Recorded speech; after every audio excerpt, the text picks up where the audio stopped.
Hello everyone, welcome to our channel Shweta study point. Friends, कैसे हैं आप सभी? आशा करती हूँ कि आप सभी बहुत ही अच्छे होंगे।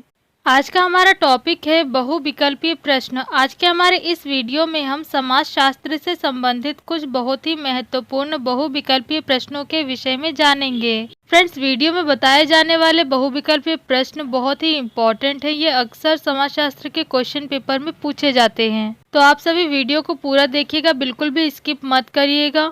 और अगर आप और भी समाजशास्त्र से संबंधित बहुविकल्पीय प्रश्नों के विषय में जानना चाहते हैं तो मेरे चैनल की प्लेलिस्ट पर ज़रूर जाएं। वहां पर आपको इससे संबंधित और भी वीडियोस मिल जाएंगी। फ्रेंड्स, इससे पहले कि मैं वीडियो में आगे बढ़ूं और आपको बहुविकल्पीय प्रश्नों के विषय में बताऊं, मैं आप सभी से यह रिक्वेस्ट करना चाहूँगी कि अगर आप मेरे चैनल पर नए हैं और आपने अभी तक मेरे चैनल को सब्सक्राइब नहीं किया है तो प्लीज़ पहले चैनल को सब्सक्राइब कर दीजिए और साथ ही साथ बेल आइकन को प्रेस कर दीजिएगा, जिससे कि आपको मेरी लेटेस्ट वीडियो की अपडेट मिल सके। तो फ्रेंड्स, चलिए बिना किसी देरी के बढ़ते हैं वीडियो की ओर और जानते हैं बहुविकल्पीय प्रश्नों के विषय में। हमारा पहला प्रश्न यह है कि अंतःसमूह की अवधारणा किसने दी है? तो इसका उत्तर होगा समनर ने।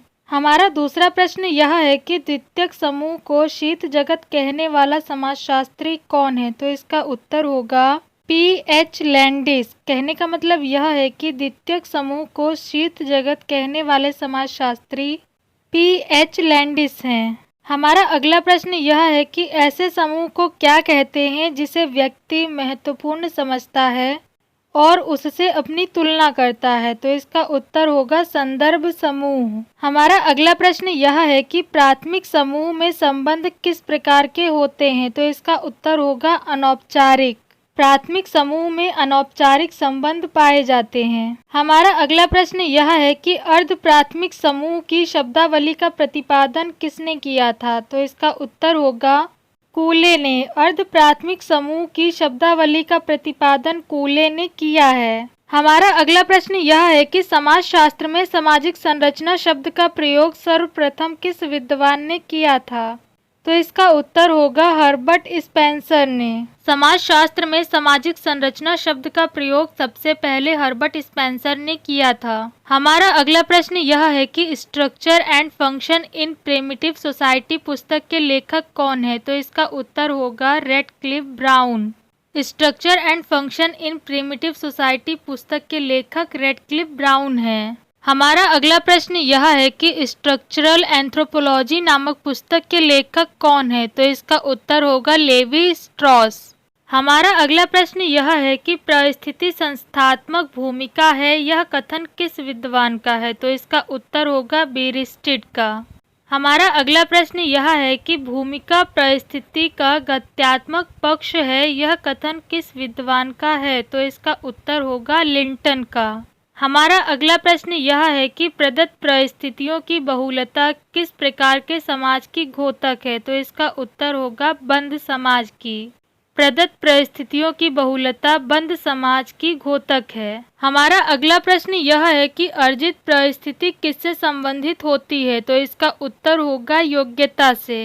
अर्जित परिस्थिति योग्यता से संबंधित होती है, जिसकी जैसी योग्यता होती है उसकी वैसी परिस्थिति होती है। हमारा अगला प्रश्न यह है कि वह परिस्थिति कौन सी है जो किसी व्यक्ति को जन्म के आधार पर प्राप्त होती है और जिसे प्राप्त करने के लिए उसे मेहनत नहीं करनी पड़ती? तो इसका उत्तर होगा प्रदत्त परिस्थिति। हमारा अगला प्रश्न यह है कि परिस्थिति और भूमिका की अवधारणा किस विद्वान से संबंधित है? तो इसका उत्तर होगा रॉल्फ लिंटन से।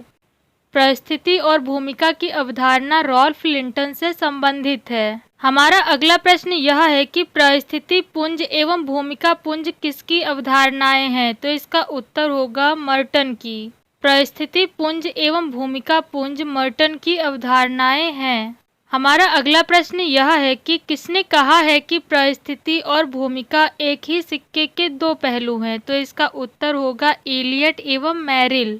इलियट एवं मैरिल ने ही यह कहा है कि परिस्थिति और भूमिका एक ही सिक्के के दो पहलू हैं। हमारा अगला प्रश्न यह है कि भूमिका दूरी किसकी अवधारणा है? तो इसका उत्तर होगा गॉफमैन की। भूमिका दूरी की अवधारणा गॉफमैन ने दी है। हमारा अगला प्रश्न यह है कि मूल परिस्थिति किसकी अवधारणा है, तो इसका उत्तर होगा हीलर। मूल परिस्थिति की अवधारणा हीलर ने दी है। हमारा अगला प्रश्न यह है कि व्यक्तिगत गुणों व योग्यता के आधार पर प्राप्त परिस्थिति को क्या कहते हैं, मतलब वह परिस्थिति जिसे हम अपने गुणों और अपनी योग्यता के आधार पर प्राप्त करते हैं, ऐसी परिस्थिति क्या कहलाती है, तो इसका उत्तर होगा अर्जित परिस्थिति। हमारा अगला प्रश्न यह है कि प्रदत्त परिस्थितियों का संबंध किससे होता है, तो इसका उत्तर होगा वंशानुक्रमण।